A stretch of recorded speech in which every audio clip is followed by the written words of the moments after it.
Amen. Gloire à Dieu. Êtes-vous prêts à aller dans la parole de Dieu maintenant? Amen. Gloire à Dieu. Vous pouvez venir avec moi dans Ésaïe chapitre 11. Ésaïe chapitre 11.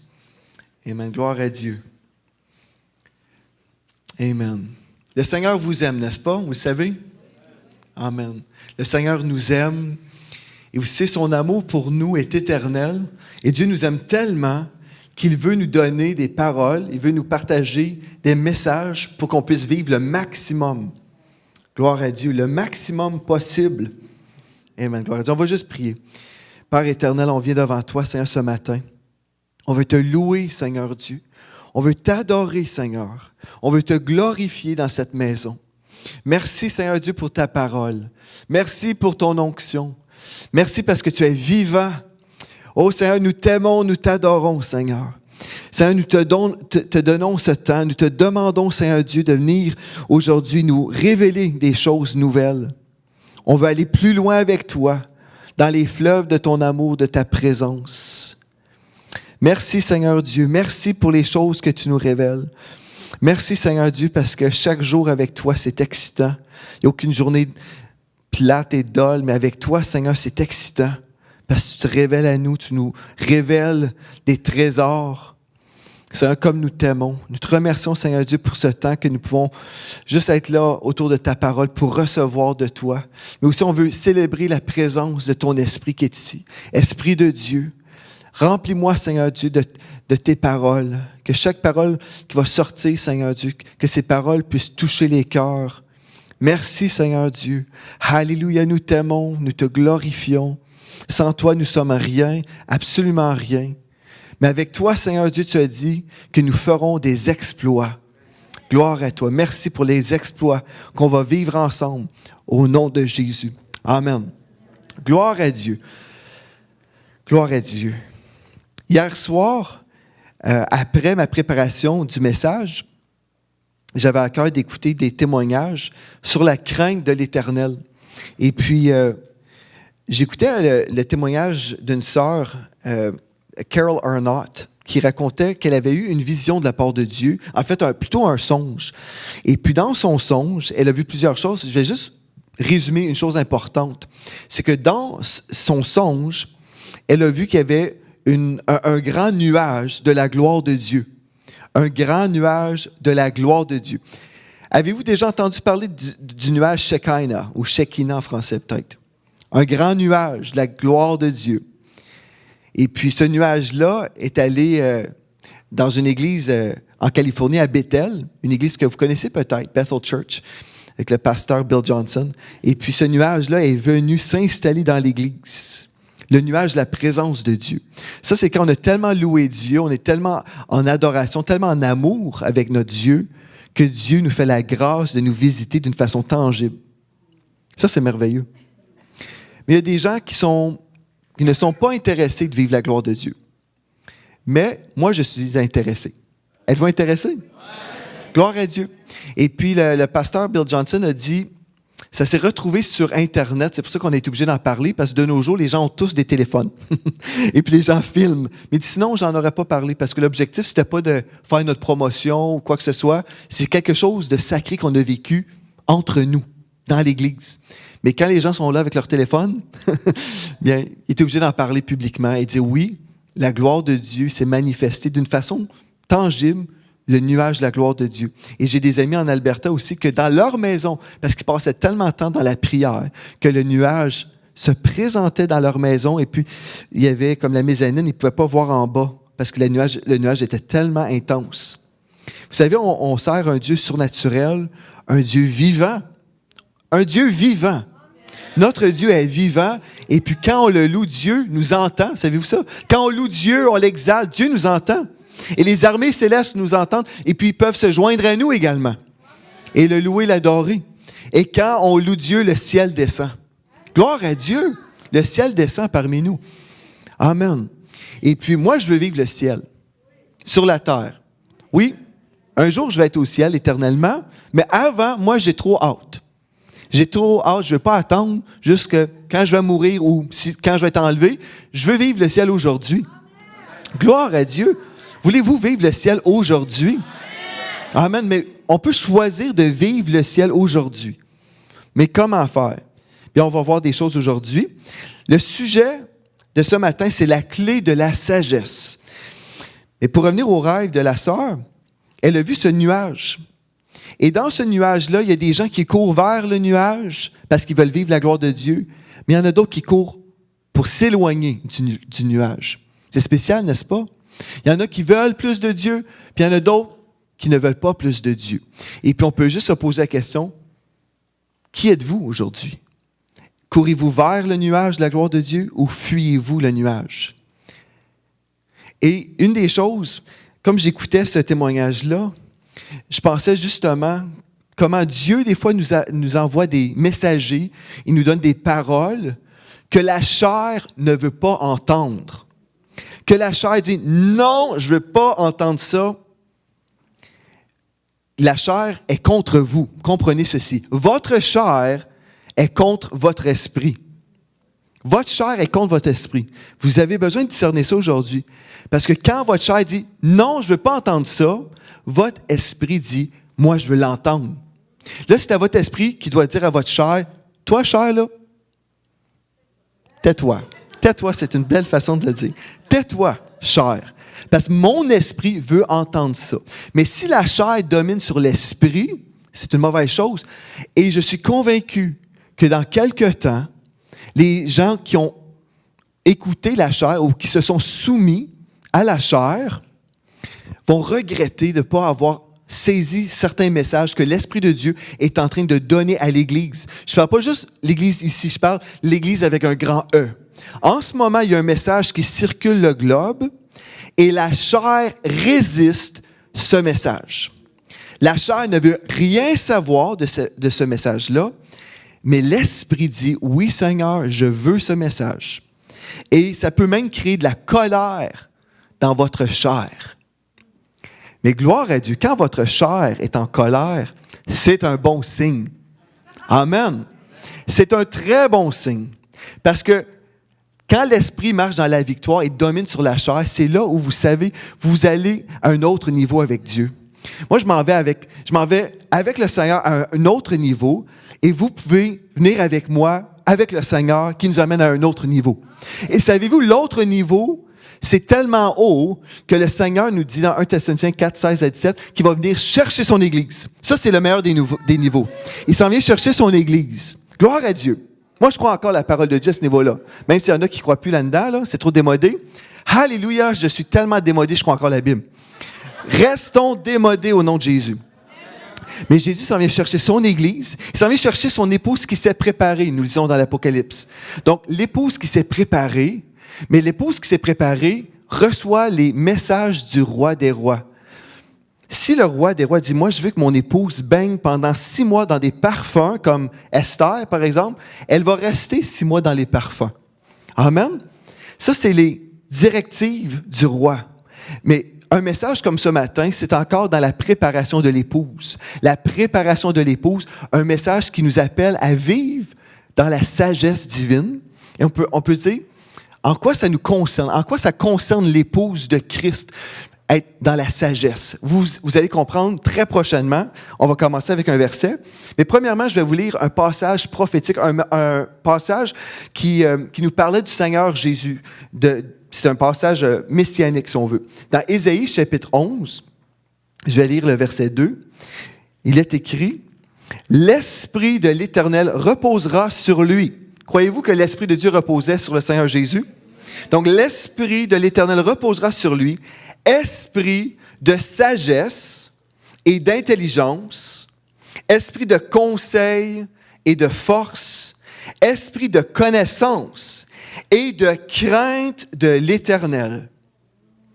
Il respirera la crainte de l'Éternel. Dans la Bible du Sommeur, ça nous dit « Son plaisir sera d'obéir à l'Éternel. Il ne jugera point sur l'apparence. Il ne prononcera pas sur un oui-dire. Les hommes jugent sur l'apparence. Les hommes jugent toujours sur l'apparence, mais Jésus, lui, ne jugeait pas selon l'apparence. Mais il respirait la crainte de l'Éternel. Son plaisir, c'était d'obéir à l'Éternel. C'est merveilleux. Il ne prononcera pas sur un oui-dire. Ce que je trouve merveilleux, concernant juste ce songe-là que la sœur a eu, Dieu lui a dit, tu vas attendre. Parce que quand elle a reçu ce message-là, elle croyait le partager peut-être le dimanche matin. Dieu lui a dit, non, t'attends. C'était un genre de test d'obéissance. Et puis, c'est juste 2 ans plus tard environ que Dieu lui a dit, c'est ce matin que tu vas révéler ce songe-là.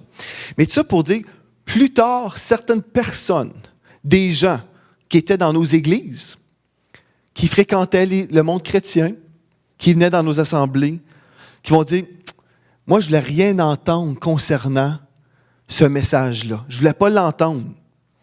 J'ai manqué le bateau, l'enlèvement a eu lieu, peut-être ma femme et mes enfants sont partis, et moi, je suis là.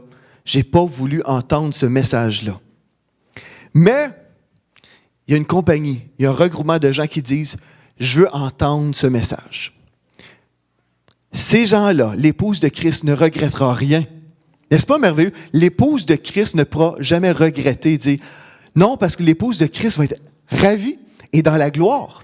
Dieu est en train de préparer son épouse. Il est en train de la préparer pour qu'elle soit glorieuse. Amen. Mais ne jugez pas selon les apparences. Jugez selon l'onction du Saint-Esprit. Amen. Gloire à Dieu. Ah, c'est tellement important. Si vous vous fiez à l'apparence, vous pouvez être séduit. Mais fiez-vous à la voix de l'Éternel, à l'onction du Saint-Esprit qui veut vous diriger et qui veut préparer son épouse. Et en ce moment, partout à travers le monde, ce message circule. Et je trouve ça intéressant parce que j'apprends après coup, comme je suis en train de me préparer, j'entends dire des choses, que l'Esprit de Dieu est en train de faire des choses partout. Vous savez, l'Esprit de Dieu travaille partout, tous ceux qui veulent l'entendre. Et ce matin, l'Esprit de Dieu vous demande, voulez-vous entendre cette chose-là, ce message? Mais gloire à Dieu. Donc, cette prophétie messianique nous parle du Seigneur Jésus. Je vais le relire encore parce que moi, j'aime ça, me stationner, me garer une place, comme on dirait les Français, là, pour qu'on puisse vraiment digérer. Je vais relire. L'Esprit de l'Éternel reposera sur lui, esprit de sagesse et d'intelligence. Jésus était très intelligent, le croyez-vous? Aimeriez-vous être intelligent comme le Seigneur Jésus?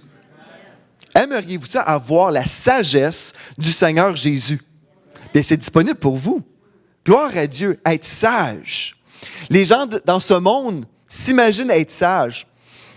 Ils vont écrire des textes, des livres, toutes sortes d'ouvrages, et puis ils vont s'imaginer être très profonds.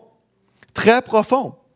C'est drôle, j'étais à l'université et puis j'avais des profs qui enseignaient, entre autres, la théologie. J'ai fait des cours en religion et puis j'ai été exposé aux enseignements sur l'islam, le bouddhisme, l'hindouisme, tout ce que vous voulez.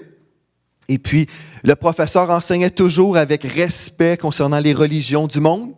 Mais quand il arrivait au christianisme, quand il arrivait à Jésus, il se moquait. Il se moquait et puis il voulait humilier tous ceux qui croyaient. En fait, je ne sais pas si j'étais le seul dans la classe qui croyait, mais je sais qu'il était très bon à essayer de nous mépriser. On se dit, mais pourquoi quelqu'un voudrait faire ça? Pourquoi quelqu'un voudrait diminuer Jésus et élever les autres? Parce que c'est ça, le diable n'aime pas le vrai. Gloire à Dieu.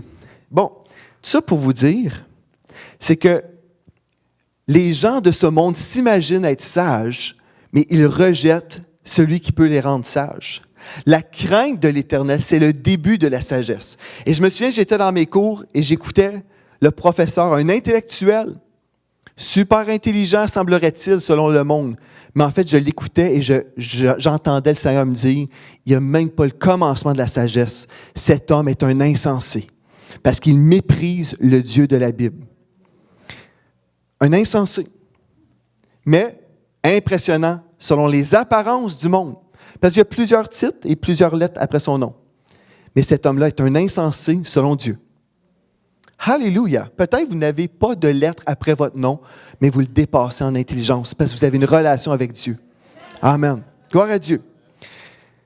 Jésus, en parlant de Jésus, une parole prophétique, il respirera la crainte de l'Éternel. Son plaisir sera d'obéir à l'Éternel. Ça, c'est vraiment merveilleux quand on peut voir notre Seigneur Jésus qui nous a servi de modèle. Il respirera la crainte de l'Éternel. Ça veut dire, c'était vraiment important Ça faisait partie de sa personne. Il marchait dans cette crainte de l'Éternel. Mais j'entends ma femme me dire, mais chérie, définis la crainte de l'Éternel. Parce que les gens vont s'imaginer que je suis en train de prêcher qu'on devrait avoir peur de Dieu. On ne devrait pas avoir peur de Dieu. Quand on parle de la crainte de Dieu, on parle d'une révérence pour Dieu. Avoir cette révérence pour Dieu. Alléluia. C'est un respect profond. On respecte le Seigneur Jésus. Donc, on a lu ce texte-là. On va aller ensemble dans Proverbes chapitre 4 maintenant. Je vous ai cité un verset déjà. Proverbes chapitre 4. Commençons au 7e verset. Je vais vous lire dans la Bible du Sommeur. Ça dit, « Voici le commencement de la sagesse. Acquiert la sagesse, et avec tout ce que tu possèdes, acquiert l'intelligence. Exalte-la, et elle t'élèvera. Elle fera ta gloire si tu l'embrasses. » Dieu nous appelle à rechercher la sagesse divine. Mais remarquez, ça nous dit, avec tout ce que tu possèdes.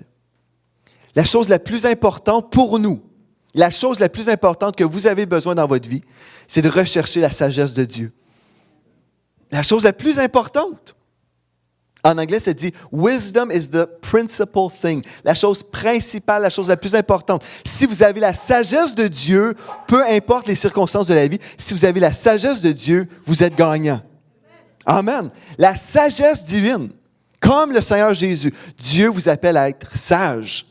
Et vous dites, je dois m'inscrire à quel cours là, pour devenir sage? Bien, vous êtes à bonne place. La sagesse divine. OK, on va voir ce matin comment on peut y arriver. Ça dit, exalte-la et elle t'élèvera. Si vous exaltez la sagesse, elle vous élèvera. Elle fera ta gloire si tu l'embrasses. Ça veut dire que vous allez aimer la sagesse de Dieu. On embrasse ceux qu'on aime, n'est-ce pas? Oui. Peut-être pas vous, là, mais chez nous, c'est comme ça que ça marche. Tiens-la en haute estime dans la Bible du Sommeur. Tiens la sagesse de Dieu en haute estime et elle t'élèvera. Pourquoi vouloir être élevé? Pour glorifier Dieu davantage. Parce que comme nous sommes élevés, nous glorifions Dieu davantage dans nos vies. Le plus que Dieu vous donne d'honneur, c'est pour honorer son nom encore plus parce que vous êtes un représentant du Seigneur Jésus. Amen. Partout où vous allez, vous représentez le Seigneur Jésus. Donc, quand vous êtes élevé, vous élevez le nom de Jésus. Parce que si les gens vous honorent, vous faites toujours dire « Oh, mais gloire à Dieu ». Parce qu'en moi-même, je ne suis rien. À chaque fois, les gens vous acclament, vous dites « Ah, tu es telle personne de tel ministère et tu fais ceci, tu fais cela. » Vous dites toujours « Ah, mais c'est gloire à Dieu ». Quand Dieu vous élève, c'est pour que son nom soit élevé encore plus. C'est comme ça que ça marche. Donc, vous dites « Oui, c'est vrai, mais c'est à cause de Jésus. Il est ma source. Gloire à Dieu. Gloire à Dieu. » Toujours, on lui donne la gloire. Tiens-la en haute estime et elle t'élèvera. Si tu t'attaches à elle, elle te mettra en honneur. Donc, gloire à Dieu pour ça. Bon, dans Proverbe 9, maintenant, verset 10. Proverbe chapitre 9 et le verset 10. Je vais vous lire encore dans la Bible du Sommeur. Je donne un peu un fondement ce matin, juste en ce moment, un fondement mais important. Puis après, vous verrez où on s'en va. Dans Proverbe chapitre 9 et le verset 10, dans la Bible du Sommeur, ça nous dit ici, la clé de la sagesse. Dites la clé de la sagesse.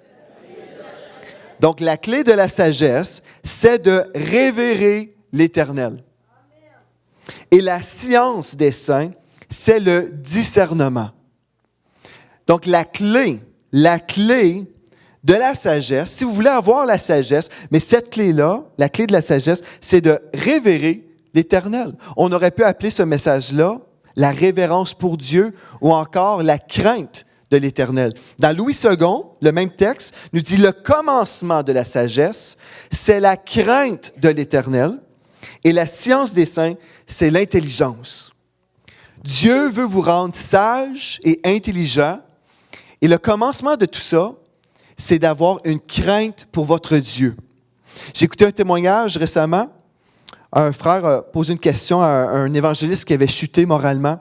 Puis il a dit, c'est à quel moment que tu as arrêté d'aimer Dieu? Et puis celui qui avait chuté, il a dit, j'ai pas arrêté d'aimer Dieu, mais j'ai arrêté de craindre Dieu. j'ai arrêté d'avoir ce respect pour mon Dieu. Et puis je me suis mis à faire toutes sortes de choses tout croche. C'est pour ça que la crainte de l'Éternel va vous préserver de la chute. La crainte de l'Éternel va vous préserver afin que vous puissiez entrer dans votre destinée. Sans la crainte de l'Éternel, vous devenez un insensé, selon la parole de Dieu.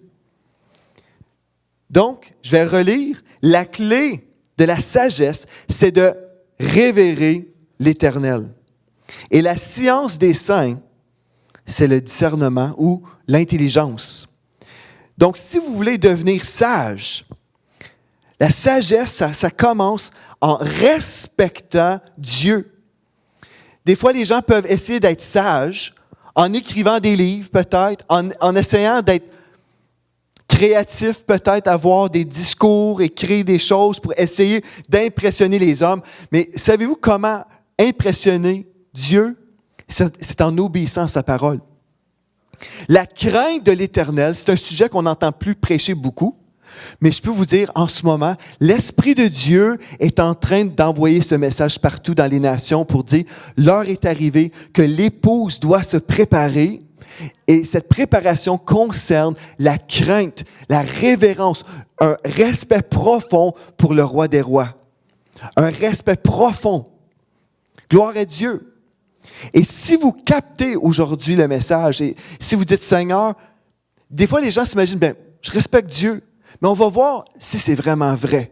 Parce que des fois, c'est bon de l'entendre. Peut-être votre chair dira, je ne vais pas entendre ça, mais l'Esprit de Dieu en vous dit, oui, c'est ça que tu as besoin d'entendre, parce que je veux venir te prendre prochainement. Gloire à Dieu. Alléluia. Donc, le commencement de la sagesse, c'est la crainte de l'Éternel, et la science des saints, c'est l'intelligence. La sagesse des hommes concerne souvent des textes profonds, ou poétique peut-être. Et là, les hommes sont impressionnés. La sagesse de Dieu implique tout simplement l'obéissance à la parole de Dieu. Bon, Dieu nous dit ici qu'on va discerner, on va avoir l'intelligence pour discerner. Je vais vous poser des questions et vous pouvez réfléchir ce matin. Admettons, vous avez un sujet dans votre vie et peut-être il y a des gens, des enfants de Dieu qui vous diraient, ici, tu dois peut-être changer certaines choses. Qu'est-ce que Dieu dit concernant un sujet qui vous préoccupe en ce moment? Si je vous parle d'un sujet ici, peu importe, moi, je ne vous connais pas intimement dans votre vie à la maison, mais s'il y a quelque chose dans votre vie et il y a des frères ou des sœurs qui ont essayé d'adresser une situation dans votre vie, et puis des fois, vous êtes peut-être dans un combat entre l'opinion de vos frères et de vos sœurs et votre opinion. Mais si on fait abstraction de votre opinion et de l'opinion de vos frères, demandez-vous, qu'est-ce que Dieu en pense? Qu'est-ce que Dieu dit de ma situation? Je ne connais pas votre situation. C'est clair, hein? Je ne connais pas votre situation. Mais s'il y a quelque chose dans votre vie, en ce moment, ou peut-être même dans le passé, où les gens ont essayé de mettre leur doigt dessus, disant, je parle au nom de Dieu, peu importe. Mais si on oublie cette personne-là et on oublie même votre opinion, qu'est-ce que Dieu dit de cette situation-là? Avez-vous déjà arrêté pour penser à ça? Parce que des fois, les gens vont dire, qu'est-ce que tu penses, toi, de cette situation-là? Et puis, on peut avoir toutes sortes de situations dans le corps de Christ et on peut se poser la question, qu'est-ce que tu penses de ceci ou cela? Dans nos conversations, on fait ça, n'est-ce pas? On a tous nos opinions. Qu'est-ce que tu penses, toi, pasteur, de cette situation-là? Ou qu'est-ce que tu penses de ceci ou de cela? Et on peut vous poser la question, qu'est-ce que vous pensez de telle chose? Mais réalisons que tout ça, ça ne vaut pas grand-chose. Parce que ce qui compte, c'est ce que Dieu dit. Tout simplement. Donc, on devrait s'arrêter et dire, qu'est-ce que Dieu dit de ma situation? Et humblement accepter ce que Dieu dit. Parce que si on accepte ce que Dieu dit en tout temps, ce que Dieu dit va toujours vous préserver. Ce que Dieu dit, c'est toujours la bonne réponse. Est-ce que j'écoute Dieu ou suis-je rebelle? Est-ce que je veux plutôt faire ce que je veux faire? Ou est-ce que je dis, Dieu le dit, je vais faire ce que Dieu dit? Je pose des questions sérieuses quand même. Est-ce que j'accepte aussi d'écouter les conseils du Seigneur quand le Seigneur me parle? Oh, mais gloire à Dieu. Alléluia. Vous êtes toujours dans la victoire? OK, la clé de la sagesse, ou le commencement de la sagesse, c'est la crainte, la révérence de notre Dieu. Bon, si on dit, OK, c'est simple, Pour nous, si on veut honorer Dieu, le respecter, on doit faire tout simplement ce qu'il nous dit, n'est-ce pas? On va obéir. Mais comment obéir à Dieu? Comment vraiment être un enfant de Dieu obéissant? Bien, on revient à une chose importante, c'est la parole de Dieu. Et je vais vous dire des choses ce matin, peut-être vous dites, bien, c'est clair, on connaît tout ça, mais je peux vous assurer, frères et sœurs, et nos amis sur Internet ce matin, je sais que Pasteur Alain peut-être m'écoute, il disait qu'il suivait toujours nos cultes en après-midi. Donc, bonjour Pasteur Alain. Mais pour les autres, là, il y a plein de gens des fois qui s'imaginent, oui, il y a des choses qu'on connaît dans notre tête, mais qu'on ne met pas en pratique. Là, je ne dis pas ça pour Pasteur Alain. Là. C'est pas une exhortation, c'est juste, je prêche. Là. Mais la parole de Dieu est l'autorité ultime et finale. On peut s'imaginer, ah ben oui, on sait ça, tout le monde sait ça. Je peux vous assurer, frères et sœurs, c'est faux. C'est vraiment, vraiment faux que les chrétiens s'imaginent ou marchent vraiment selon la Bible. Je peux vous assurer, frères et sœurs, que c'est pas vrai ça, que la Bible ne fait pas autorité dans plusieurs vies. C'est triste, malheureusement, je dois vous le dire, mais c'est vraiment vrai. Hein, c'est redondant, là, mais c'est vraiment absolument vrai. La parole de Dieu est l'autorité ultime et finale. Quand on arrive à cette place où on a une crainte, une révérence pour Dieu, ça veut dire vraiment, on va se soumettre à la parole de Dieu. Ceci veut dire, si Dieu l'a dit, je vais vraiment obéir à cette parole-là. En passant, je ne suis pas en train de vous écraser, ce n'est pas un message lourd, non, c'est un message super léger, parce que ça vous permet de vous envoler. I'll fly away. Hallelujah. Je m'envolerai. Quand j'irai, hallelujah, dans le ciel, je m'envolerai. Amen. Je veux pas rester ici. Non, je veux pas rester. J'aime bien mieux entendre un message comme ça et m'envoler. Alléluia. C'est des nouvelles paroles. Amen. La parole de Dieu est l'autorité ultime dans ma vie. L'autorité ultime dans ma vie. Le sage. Vous voulez être sage, frères et sœurs? Oui. Alléluia. Vous voulez être sage. Pas selon le monde, parce que le monde, eux, ils ont leur opinion de la sagesse. Mais si vous voulez être sage selon Dieu, écoutez bien ceci. Le sage écoute la parole de Dieu. Vous voulez commencer et devenir un sage? Écoutez tout simplement la parole de Dieu. Il y a des gens qui m'ont demandé des fois, comment tu as fait pour réussir dans telle ou telle chose? Tu dois avoir beaucoup de sagesse. Bien, la sagesse que j'ai, ça vient de Dieu. Mais moi, je ne suis pas vraiment intelligent, humainement. Je suis juste obéissant. C'est vrai. Puis ça fait de moi peut-être intelligent, selon Dieu. Mais ce n'est pas compliqué. Vous savez, là, vraiment, si vous obéissez, vous allez vous retrouver à la bonne place au bon moment.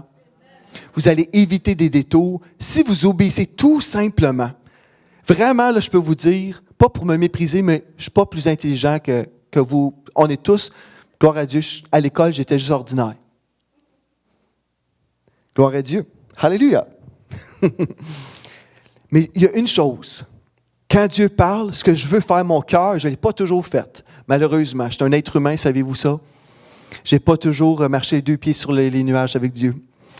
Mais mon cœur, au fin fond de mon cœur, c'est je veux obéir quand Dieu parle. Ésaïe 1, 2, un texte super merveilleux qui nous parle ici. Le sage écoute Dieu. Dans Ésaïe chapitre 1, verset 2, « Cieux, écoutez ».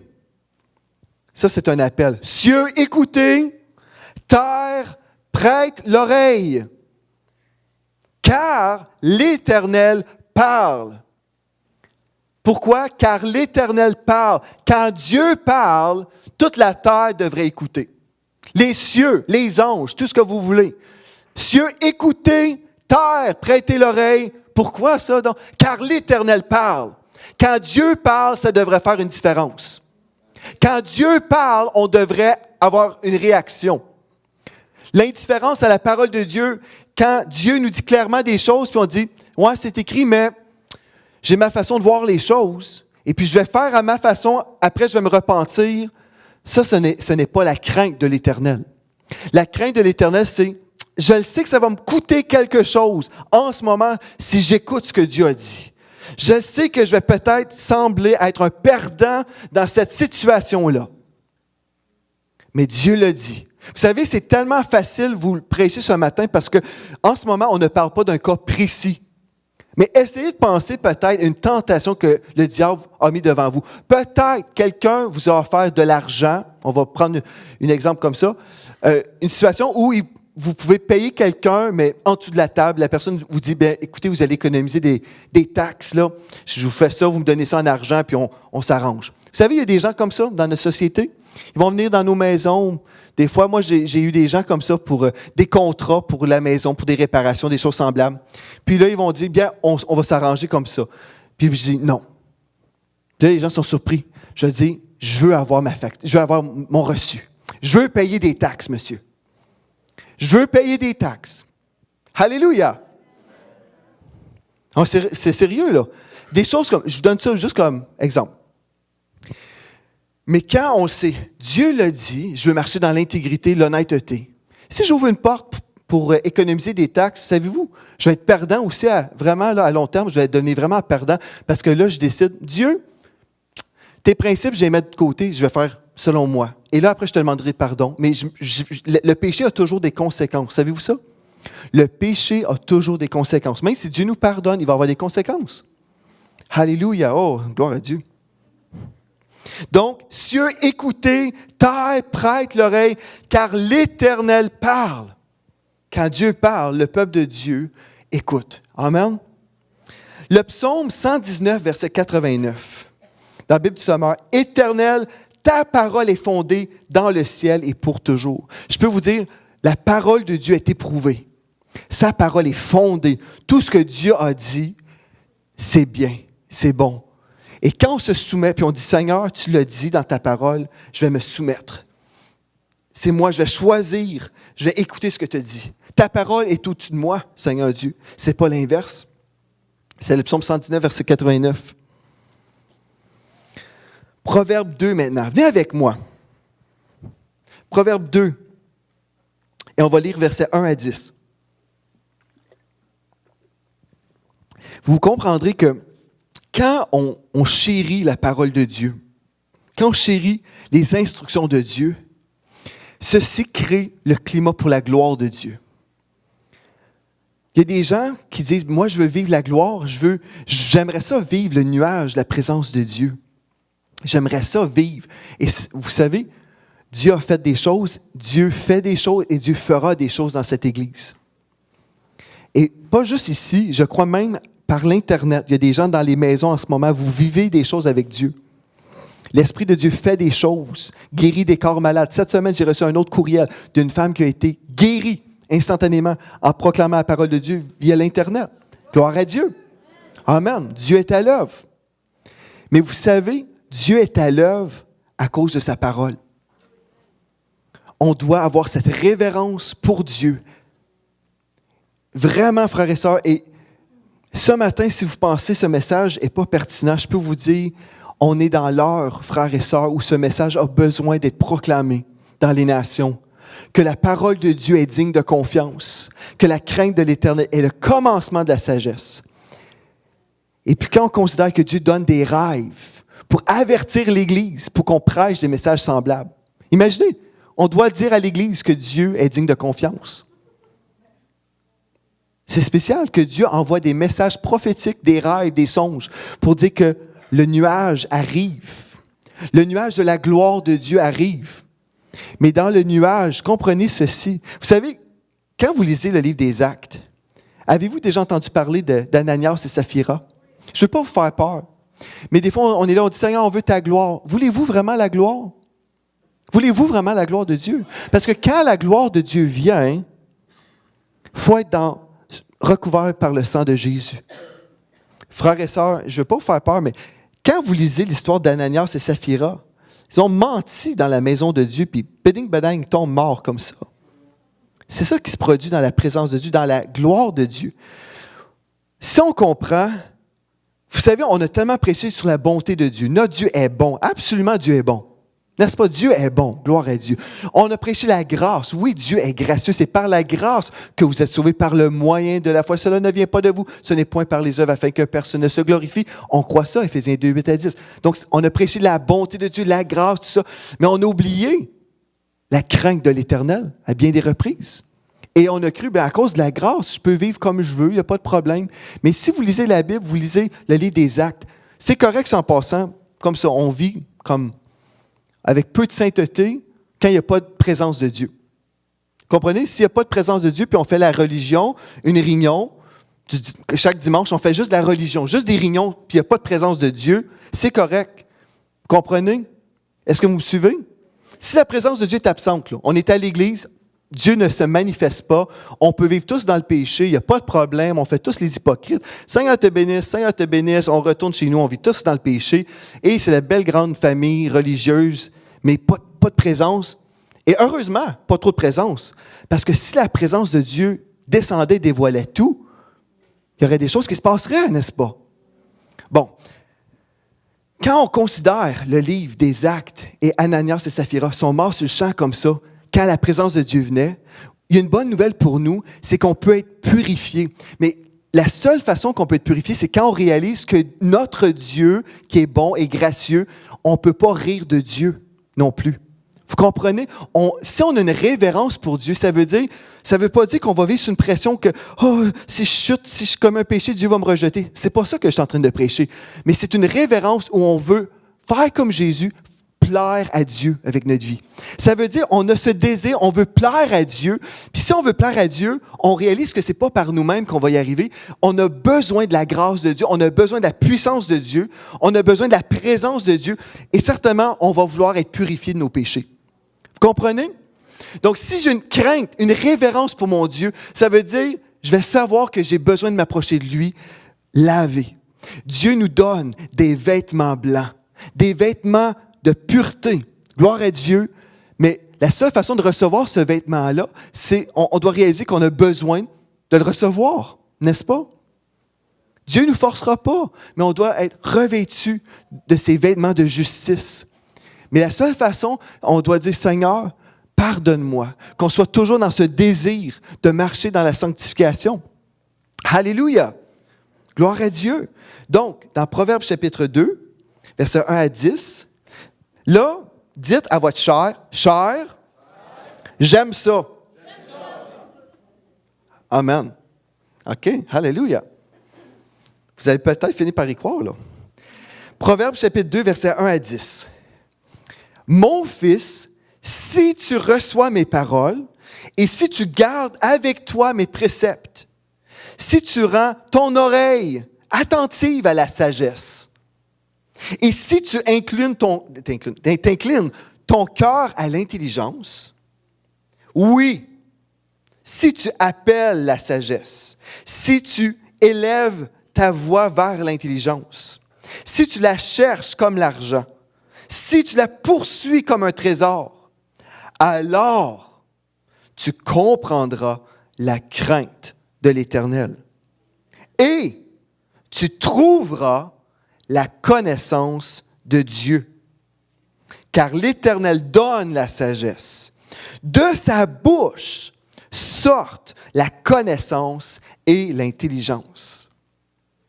Frères et sœurs, de sa bouche sortent la connaissance et l'intelligence.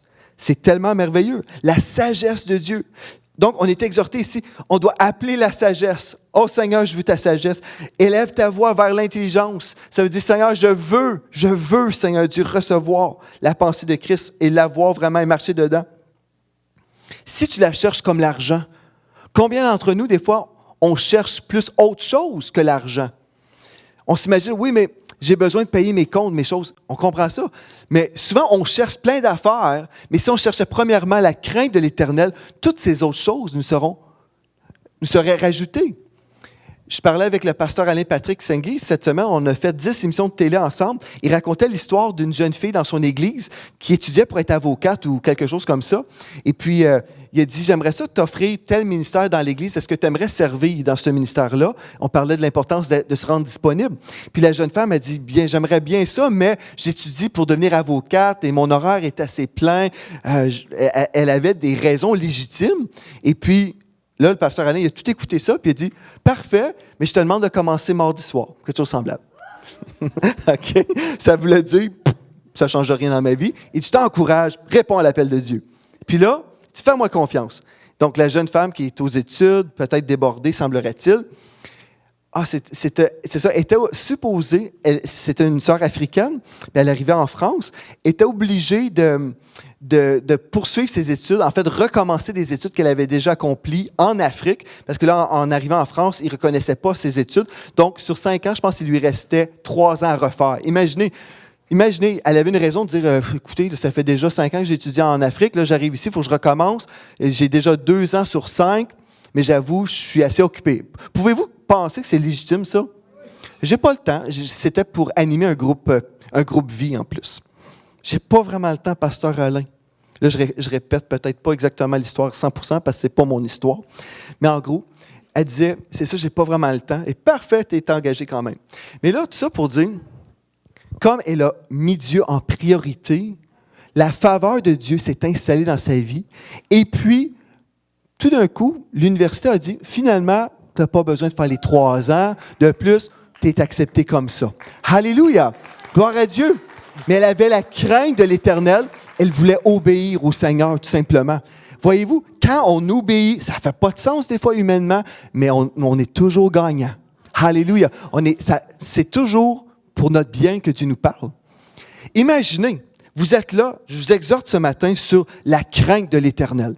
Votre chair dit, je déteste ce message. Est-ce que je peux avoir mon téléphone? On va texter là, quelqu'un pour dire, là, j'aime pas ça. Votre chair crie, j'aime pas ça, j'aime pas ça, j'aime pas ça. Je connais déjà tout ça. Votre chair est comme ça, là. Est-ce que c'est vrai ou c'est pas vrai? La chair est comme ça des fois.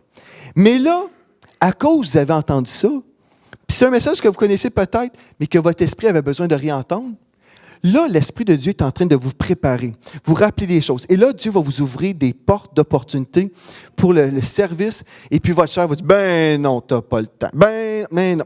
La chair est comme ça, hein? Mais là, l'Esprit de Dieu va vous rappeler des choses, il va vous inspirer. Et ce qui va se passer, le Seigneur, justement, va prendre ce message-là et va vous préparer. Parce que Dieu prépare son épouse, l'épouse s'est préparée, mais c'est toujours avec le Saint-Esprit qui nous parle, qui nous dit quoi faire. Amen. C'est que là, l'Esprit de Dieu est en train de préparer l'épouse partout à travers le monde. Et puis, vous allez vous réjouir parce que quand la trompette va sonner, ou peut-être plus puissant que ça, vous allez, Alléluia! Je suis tellement content que j'ai entendu ce message-là. Gloire à Dieu, je me suis préparé. Je n'ai pas perdu mon temps. Quand Dieu m'a parlé, j'ai écouté. Alléluia! Puis je ne connais même pas votre vie. Je ne connais pas les situations. Je ne connais rien de vos situations. Mais Dieu vous connaît. Et ce que je suis en train de vous dire, vous savez ce que Dieu vous dit à vous personnellement, n'est-ce pas? Quand Dieu nous parle, on le sait. Alléluia! Donc, tu comprendras la crainte de l'Éternel. Si on recherche, on dit, Seigneur Dieu, ce que je veux plus que tout au monde, là, plus que l'argent, hein, plus qu'un trésor, la Bible nous dit, c'est la crainte de l'Éternel. La crainte de l'Éternel, ça veut dire, je ne ferai jamais rien qui va à l'encontre de ce livre. Parce que ce livre, ce n'est pas juste un livre, c'est la parole de Dieu. Je peux vous dire, il y a des opportunités des fois où on dit, oui, je le sais que c'est écrit, mais je connais mon Dieu, je sais que Dieu est gracieux, et puis Dieu va me pardonner, même si je ne fais pas comme il me dit. En connaissez-vous des gens comme ça, des fois? Je le sais, là, mais mon Dieu est tellement bon. Je vais désobéir, là, puis après, je vais demander de me pardonner, puis je vais avoir fait à ma tête. Parce que c'est ça que je veux faire. Ce que vous croyez est le meilleur plan, selon vous, je peux vous dire, vous vous trompez. Le plan de Dieu est meilleur que votre plan. Mais je l'ai essayé, son plan. Ça ne marche pas. Je ne l'aime pas, ce plan-là. Écoute, ça fait trop longtemps que j'attends pour ce plan-là. Je vais faire ça à ma façon. Puis je sais que Dieu est... C'est vrai en plus, Dieu est compatissant, Dieu est gracieux, Dieu nous pardonne, c'est vrai. Mais en fait, c'est mieux d'écouter son plan. Et là, vous verrez des choses merveilleuses. OK. Alléluia.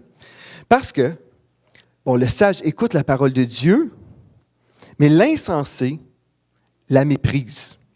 L'insensé la méprise. Dans Proverbe 14, verset 12, ça nous dit « Telle voie paraît droite à un homme, mais son issue, c'est la voie de la mort. » Donc, telle voie paraît droite, on dirait, ça semble super bien, mais son issue, c'est la voie de la mort.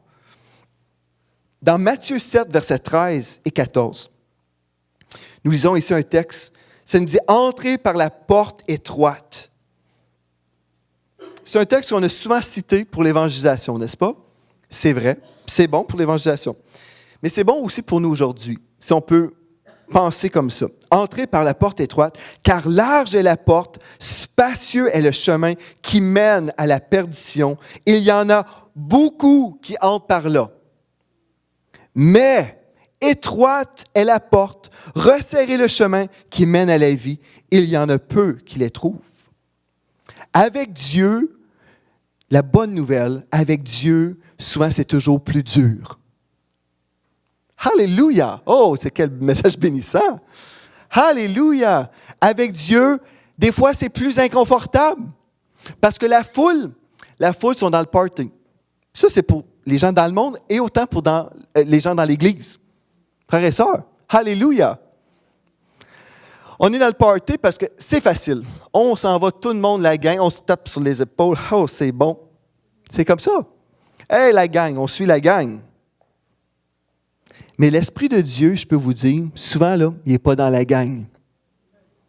Souvent, Dieu, il dit, dans le monde, tout le monde sont là avec leur bouteille d'alcool en train de s'enivrer peut-être. OK, dans le péché, ça, c'est facile à discerner. Mais une autre gang, peu importe, qui n'ont pas la crainte de l'Éternel. On va juste dire comme ça, qui n'ont pas la crainte de l'Éternel. Dieu dit, souvent là, admettons, vous êtes dans cette foule. Dieu peut vous dire, écoute, j'ai des meilleurs plans pour toi. J'ai quelque chose de meilleur. Mais Seigneur, ça va me coûter quelque chose. Oui, mais j'ai des meilleurs plans pour toi. Et puis on peut dire, Seigneur, mais c'est plus facile, là, je suis entouré de tellement d'amis. Mais j'ai des meilleurs plans pour toi. Mais Seigneur, ça va me coûter quelque chose. Et puis Dieu peut vous dire oui. Et vous sauver, ça m'a également coûté quelque chose. Vous sauver, ça m'a coûté le meilleur, mon meilleur. Donc, on choisit ce qu'on veut, hein? On peut choisir le chemin facile, le chemin de nos intérêts personnels, ou totalement s'abandonner entre les mains de Dieu et dire, Seigneur, il y a un chemin, il y a plein de gens dessus. Des fois, c'est facile. On dirait, ça se coule, comment on dit en québécois, ça se coule douce, je ne sais pas trop, là. En tout cas, c'est facile. C'est facile. Mais avec Dieu, des fois, il faut sortir de la foule et dire, non, Dieu m'appelle à aller plus haut. Dieu m'appelle à aller plus haut avec lui, dans l'intimité. Mais vous savez, une autre chose, là, je vais laisser mes notes parce que j'ai trop de notes puis ça ne donnera rien, parce que je ne veux pas juste vous donner des versets, je veux que vous puissiez comprendre une chose. Vous savez, être dans l'intimité avec Dieu, ça coûte quelque chose. Savez-vous ce que ça coûte? Ça coûte, oui, le renoncement, mais on est obligé de se regarder dans le miroir. Parce que quand on a la crainte de l'Éternel, l'Esprit de Dieu va tout de suite nous révéler des choses sur nous-mêmes. Et c'est pour ça qu'il y a plusieurs personnes qui ne veulent pas vivre la présence de Dieu. Parce que quand ça vient intense, quand la présence de Dieu vient, quand on est dans la présence de Dieu, il y a un inconfort de l'homme charnel. Je vous illustre.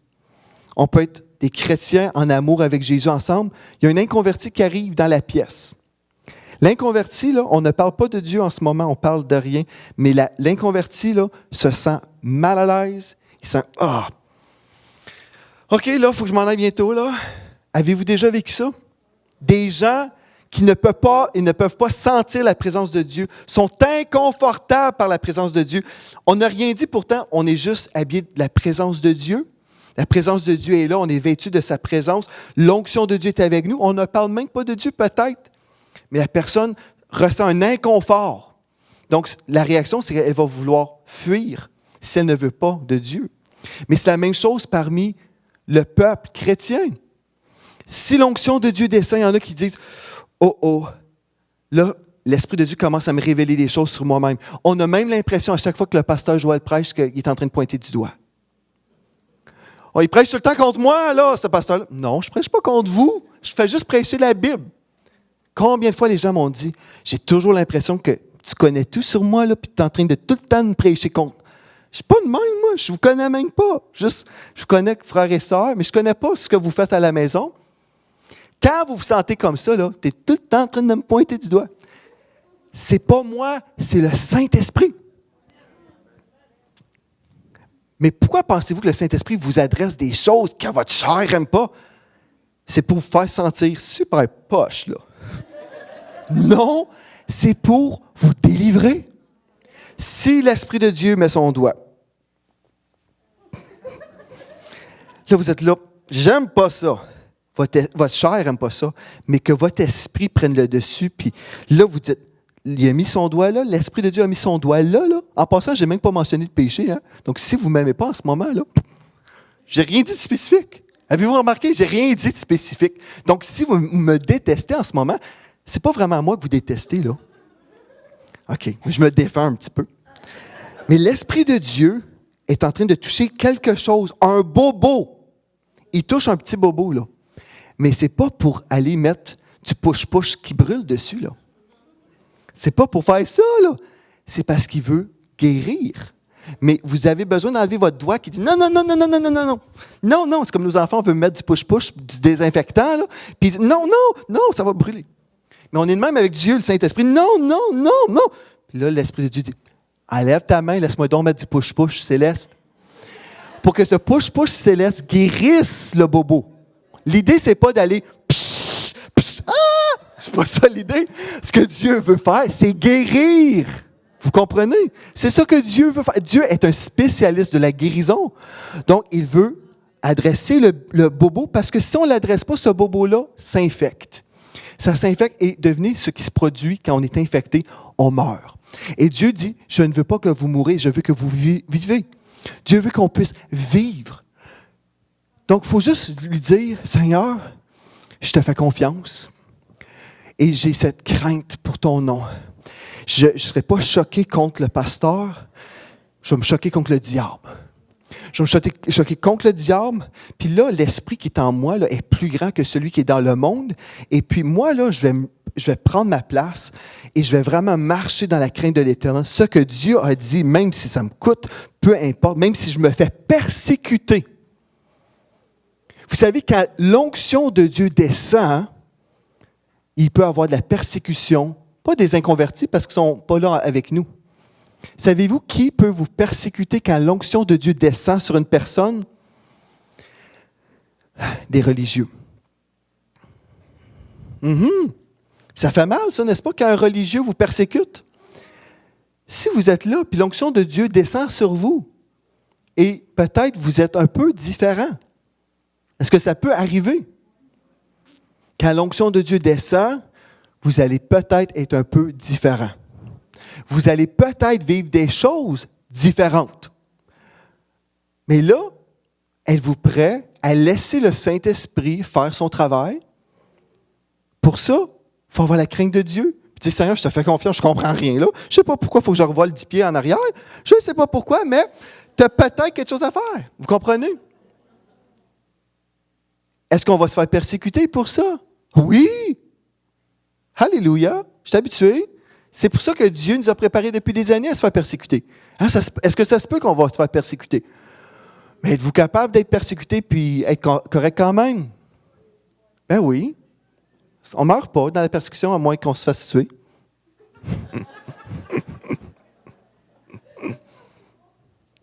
C'est une belle citation, ça. On ne meurt pas dans la persécution, sauf si on se fait tuer. Mais la crainte de l'Éternel,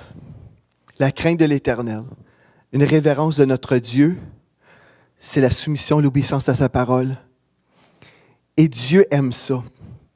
Je peux vous dire, si là, vous dites, Seigneur, je veux cacher cette parole en moi, dans mon cœur, afin de ne pas pécher contre toi. Je veux tellement l'aimer, cette parole. Et Dieu le sait, hein, quand on aime sa parole, on aime Dieu. Et Dieu, l'Esprit de Dieu, est en train de faire un travail merveilleux partout à travers le monde. C'est pour ça qu'il donne des rêves sur des choses, on dirait, de base. Dire aux chrétiens qu'ils doivent obéir Dieu, mais ça a l'air que c'est un message qu'on a besoin d'entendre. Sinon, l'Esprit de Dieu ne le dirait pas. Si c'était un fait accompli, puis tout le monde le sait. Mais ça a l'air qu'on a besoin de le savoir. Ça a l'air qu'on a besoin de le savoir. Ça a l'air aussi qu'on a besoin de suivre le Seigneur et pas la foule. Ça a l'air qu'on a besoin de vraiment rechercher sa présence plus que toute autre chose et rechercher la sagesse de Dieu plus que notre salaire, plus que n'importe quel trésor. Parce que si vous recherchez Dieu, vous recherchez sa présence, vous vivrez les plus grandes choses. Je n'ai pas terminé le message parce que je voulais vous donner tous les points bénéfiques de la sagesse de Dieu. Parce qu'il y a tellement des choses, des bonus que vous avez en tant que chrétien, des bonus que la sagesse vous donne, mais je ne veux pas aller trop vite pour juste vous donner plein de choses. Je veux que l'Esprit de Dieu fasse un ménage et un travail en nous, en profondeur. Parce que si à Bethel, là-bas, en Californie, prêche là-dessus, nous prêche comment on doit revenir à cette crainte de Dieu. C'est juste hier soir, après que j'ai préparé ce message, que j'ai découvert que d'autres en parlaient autant. Là. Dieu est à l'œuvre. Dieu est en train de nous dire tout le même message. Le même message. Ne soyons pas sages aux yeux des hommes, soyons sages aux yeux de Dieu. La sagesse, c'est une révérence pour notre Dieu. Alléluia. On va prier ensemble ce matin. Ce que j'aimerais qu'on fasse, qu'on prie. Vous savez, j'ai lu un premier texte concernant l'esprit que Jésus avait. Je vais vous relire, puis après on va prier pour vraiment recevoir cet esprit qui est disponible pour nous. Amen. Dans Ésaïe 11, versets 2 et 3, j'ai lu auparavant, concernant Jésus, l'Esprit de l'Éternel reposera sur lui. Vous êtes les co-héritiers de Christ, n'est-ce pas? Amen. Co-héritiers avec Christ. Ça vous appartient. Là. L'Esprit de l'Éternel reposera sur lui. Esprit de sagesse. Voulez-vous l'esprit de sagesse ce matin? Et d'intelligence. Voulez-vous toujours avoir la bonne chose? Toujours avoir la bonne réponse à l'école? Toujours avoir la bonne réponse. Bien, Dieu vous a donné la pensée de Christ. Vous pouvez avoir la pensée de Christ, l'intelligence. Esprit de conseil et de force. Esprit de... Ça, je suis en train de vous dire des choses ce matin, puis vous pensez peut-être... Comprenez, là. Esprit de conseil et de force, de puissance qui descend sur vous, sur votre vie. Esprit de force. Esprit de puissance. Ceci veut dire, vous pouvez prier pour les malades et les malades seront guéris. Croyez-vous ça ce matin? Esprit de force, esprit de connaissance et de crainte de l'Éternel. Voyez-vous pourquoi la crainte de l'Éternel? Parce que c'est ça qui permet toutes les autres choses. Il respirera la crainte de l'Éternel. Voulez-vous respirer la crainte de l'Éternel? Il ne jugera point selon l'apparence. Il ne prononcera point sur un oui-dire.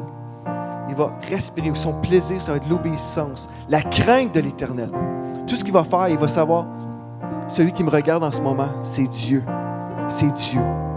Aujourd'hui, avant qu'on prie, je vais vous demander, si cette semaine, on projetait chaque pensée que vous avez eue, si on projetait ça sur l'écran ici ou l'écran là, et puis je choisissais quelqu'un dans la foule, et puis je dis,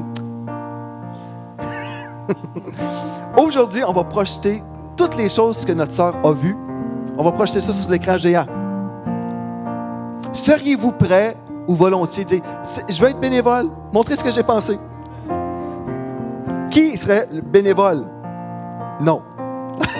Oui, ok, il y en a qui, oui, alléluia, gloire à Dieu. Mais peut-être certains d'entre vous dites, non, il y a eu des choses dans ma vie, peut-être, j'ai peut-être pas toujours pensé selon le cœur de Dieu.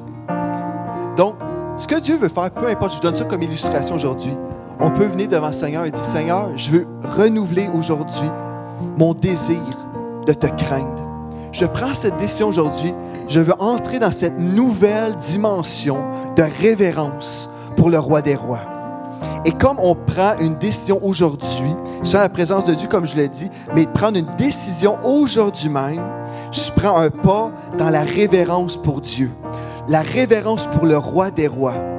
Aujourd'hui, on va prier ensemble et je crois, comme vous allez commencer à vivre des choses nouvelles avec Dieu, avec l'Esprit de Dieu, vous allez vraiment devenir de plus en plus sensible à la voix de Dieu parce que vous avez pris cette décision aujourd'hui. Vous, les enfants de Dieu, je veux marcher dans cette révérence pour toi, Seigneur Dieu. Cette révérence pour ton nom, la crainte de l'Éternel. C'est une chose super importante, frères et sœurs. La crainte de l'Éternel. Pas la peur de Dieu, mais cette révérence pour notre Dieu. Ça veut dire, à chaque moment de ma vie, je vis conscient que Dieu est là. Conscient que Dieu est ma source en toutes choses. Conscient que si j'agis avec Dieu, Dieu va se glorifier dans ma vie. Amen. Dieu. Seigneur Jésus, je veux prier maintenant. Je veux prier, Seigneur Dieu, concernant notre besoin, Seigneur, d'être totalement purifié. D'être totalement purifié, Seigneur. Seigneur, nous croyons dans l'œuvre de la croix. Nous croyons, Seigneur Jésus, que tu as donné ta vie pour nous sauver, pour nous laver de tous nos péchés. Et aujourd'hui, on vient devant toi, Seigneur Dieu. On te demande maintenant que le sang de Jésus coule de la tête aux pieds, Seigneur Dieu. Que ton sang purifie chaque aspect de nos vies, chaque particule de notre personne, Seigneur Dieu. On veut rien, Seigneur Dieu, retenir. On veut aucune place du royaume des ténèbres en nous. Absolument rien, Seigneur Dieu. Mais aujourd'hui, on vient devant toi, devant le trône de la grâce. Puis on te demande, Seigneur Jésus, que notre vie puisse te plaire. Seigneur, on rejette aujourd'hui la crainte des hommes. On rejette la crainte des hommes et on choisit la crainte de l'Éternel. On te choisit, Seigneur Dieu. On te dit, Seigneur, on veut toi. Nous te voulons, Seigneur Dieu. Nous te voulons, Seigneur Dieu. Nous voulons ta gloire. Nous voulons accueillir ta gloire aujourd'hui même, Seigneur Dieu. Nous voulons accueillir aujourd'hui même, Seigneur, ta gloire dans cette place. Aujourd'hui même, Seigneur Dieu, on rejette la crainte des hommes. Seigneur Dieu, on rejette le péché, on rejette notre volonté. Et on dit aujourd'hui, on se soumet à toi, Seigneur Dieu. Seigneur, c'est toi qu'on veut. C'est tes vêtements qu'on veut, tes vêtements blancs, ton onction qui augmente sur nos vies, Seigneur Dieu. Seigneur, on dit qu'on est prêt à payer le prix. Je suis prêt à payer le prix, Seigneur Dieu. Je suis prêt à payer le prix, Seigneur Dieu. Je suis prêt à payer le prix. Augmente, Seigneur Dieu, aujourd'hui même, l'onction sur ma vie, sur l'onction de tous ceux dans cette maison. Seigneur Dieu, augmente ton onction, Seigneur Dieu, sur chaque vie, Seigneur Dieu. Oh, Seigneur Dieu, je prie maintenant que ton onction augmente, Seigneur Dieu. Comme on avance, Seigneur Dieu, dans ce fleuve de ton esprit, Seigneur Dieu. On dit qu'on veut plus de toi, Seigneur Jésus. Oui, Seigneur Dieu, on veut nager avec toi dans cette rivière de ton onction, dans cette rivière de ta présence, Seigneur Dieu. On enlève tous les vêtements, Seigneur Dieu, qui n'ont pas rapport, Seigneur Dieu, dans ce fleuve. Seigneur, on veut juste être vêtu de ton onction, vêtu de ta lumière, de ta gloire, Seigneur Dieu. On accepte aujourd'hui d'être différent. On accepte, Seigneur Dieu, d'être différent, Seigneur Jésus. Nous acceptons aujourd'hui d'être revêtus de toi, Seigneur Dieu. Quand les gens nous voient, Seigneur, les gens te voient, Seigneur Dieu. C'est notre prière aujourd'hui, que les gens puissent te voir à travers nos vies, Seigneur Dieu. Aujourd'hui, c'est une journée solennelle devant toi, Seigneur, où on décide aujourd'hui, Seigneur, on renouvelle cet engagement à vivre dans la crainte de ton nom. Seigneur, on veut que ton esprit nous parle. On veut, Seigneur Dieu, que ton esprit nous révèle les choses dans nos vies pour nous protéger, pour nous garder, Seigneur Dieu, pour nous protéger et nous garder toujours sur le chemin de la bénédiction, le chemin avec toi. Et Seigneur, comme ce message circule maintenant à travers les nations, Seigneur Dieu, je te remercie pour cette épouse qui se prépare, pour cette épouse, Seigneur Dieu, qui dit oui à ce message, pour notre esprit qui se réjouit, que notre esprit se réjouit et que notre chair meurt. Nous mourrons à la chair. Ce n'est plus moi qui vis, c'est Christ qui vit en moi. Ce n'est plus moi qui vis, c'est Christ qui vit en moi. Alléluia. Merci, Seigneur Dieu. Merci, Seigneur Dieu, que le peuple de Dieu, en accord avec cette prière, puisse maintenant le louer parce qu'il reçoit aujourd'hui votre prière. Alléluia. Merci Jésus. Gloire à toi, Seigneur Dieu. Merci Jésus. Alléluia. Merci Seigneur Dieu. Gloire à toi, Jésus. Alléluia. Plus de toi, Seigneur Dieu. Alléluia, Jésus. Alléluia. Gloire à toi, Seigneur Dieu. Amen. Gloire à Dieu. Oh Seigneur Dieu, on veut te remercier pour pour ton amour pour nous. On veut te remercier pour ce temps qu'on a pu avoir dans ta présence. Gloire à toi, Seigneur Jésus. Nous te louons, nous t'adorons. Gloire à toi, Seigneur Dieu. Et le peuple de Dieu dit Amen. Amen. Soyez bénis dans la présence de Dieu. Amen. Restons toujours avec lui. Demeurons sensibles à sa présence. Amen. Gloire à Dieu. Soyez bénis. Bon dimanche. Amen.